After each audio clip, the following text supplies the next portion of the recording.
ጥፋቱ የራሱ ነው፣ የታክሲ ሹፌሩ አይደለም። የዛኛው ነው ጥፋቱ።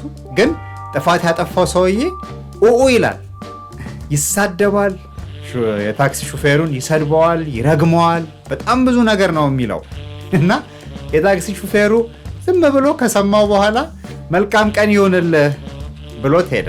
ሃይ እንዴት ናችሁ? እንኳን ደህና መጣችሁ ወደ ቻናላችን። ዛሬ ደግሞ ማወራችሁ የሰርቆ አደሮች ስብሰባና ሌሎች ከሚል አንድ የዳንኤል ክብረት መጽሐፍ ላይ ያገኘኋትን አጭር ታሪክ ነው ሼር ማረጋችሁ።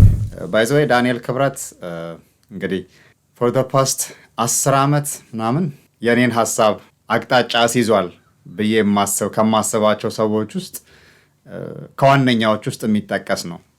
አብዛኞቹን መጽሐፎቹን ለማንበብ ሞክሬያለሁ።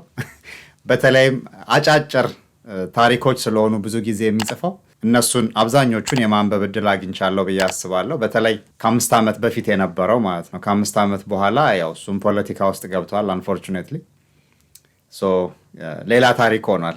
ግን ከዛ በፊት የሚሰራቸው ስራዎች ግን በጣም ከምከታተላቸውና በድጋሜ ለመግለጽ የህይወቴን አቅጣጫ መርተዋል ብዬ ከማስባቸው ሰዎች ውስጥ ከዋነኞች ውስጥ የሚጠቀስ ነው።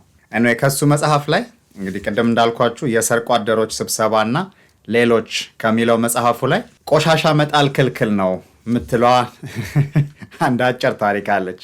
ምንድነው ያጋጠመውን ነው I think አሜሪካ ኒውዮርክ መሰለኝ እንደዛ አይነት ነገር ያጋጠመው እና ይሄ ታሪክ የሚያሳየው አንድ ሹፌር ኒውዮርክ ውስጥ የታክሲ ሹፌር ነውና የሱን የአንድ ቀን ያጋጠመውን ነገር ላይ ተመስርቶ የተጻፈ መጽሐፍን ነው ዳንኤል እዚህ ጋር የተወሰነችዋን ሐሳብ አንስቶ ሼር የሚያደርገን። ምንድነው የተፈጠረው ክስተት? አንድ ታክሲ ሹፌር እየነዳ ከኋላው ተሳፋሪ ጭኗል እና እየሄደ እያለ ሌላ መኪና የማይሆን አገባብ ይገባበታል እና ጥፋቱ የራሱ ነው፣ የታክሲ ሹፌሩ አይደለም። የዛኛው ነው ጥፋቱ። ግን ጥፋት ያጠፋው ሰውዬ ኡኡ ይላል፣ ይሳደባል፣ የታክሲ ሹፌሩን ይሰድበዋል፣ ይረግመዋል። በጣም ብዙ ነገር ነው የሚለው እና የታክሲ ሹፌሩ ዝም ብሎ ከሰማው በኋላ መልካም ቀን ይሆንልህ ብሎት ሄደ። ምንም ክፉ ነገር አልተናገረውም። መልካም ቀን ይሆንልህ ብሎት ሄደ። ከዛ የታክሲ ሹፌሩ ታክሲ ውስጥ የተሳፈረው ሰውዬ በጣም ግራ ገባውና ሲጀምር ጥፋቱ የሱ አይደለም። ከዛ ደግሞ ያጠፋው ሰውዬ ጭራሽ ተገልብጦ ያን ሁሉ ስድብ ሲሰድበው እንዴት ነው መልካም ቀን ይሆንልህ ብቻ ብሎት የሚሄደው? ለምንድነው እሱስ የማይናገረው ብሎ አሰበና ጠየቀው ሹፌሩ። እና ሹፌሩ ያለው ነገር ነው የታሪኩ ርዕስ። ማንም ሰው ቆሻሻ እንዲጥልብህ መፍቀድ የለብህም። ሁሉም ሰው የራሱን ቆሻሻ ሲሰበስብ ነው የሚውለው። ስራ ቦታ ላይ የሚያበሳጨው ነገር አለ። ቤተሰቡ ጋር የሚያበሳጨው ነገር፣ የሚያስከፋው ነገር አለ። ከጓደኞቹ ጋር የሚያዝንበት፣ የሚናደድበት ነገር አለ። በተለያየ ቦታ ሶሻል ሚዲያ ላይ ሳይ የሚያገኘው ነገር አለ።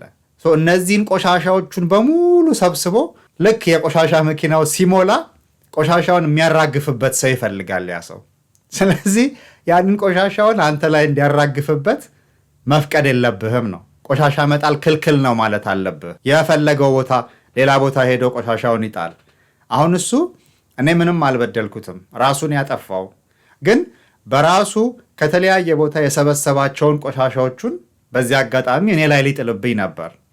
እኔ ግን የእሱን ቆሻሻ እኔ ላይ እንዲጥል መፍቀድ የለብኝም። ስለዚህ ምንም ሳልመልስለት መልካም ቀን ብዬ ሸኘሁት።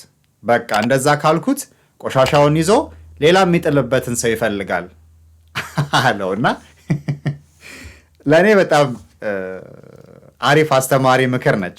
እናንተ ምን ታስባላችሁ? ለዛሬ ያስኳት እቺ ነች። በሚቀጥለው ከዚህ ላይ አንድ ሌላ እንግዲህ የመጽሐፉ ርዕስ የሆነውን የሰርቆ አደሮች ስብሰባ የምትለዋን ሼር አረጋችኋለሁ። በሚቀጥለው ቪዲዮ እስክንገናኝ መልካም ጊዜ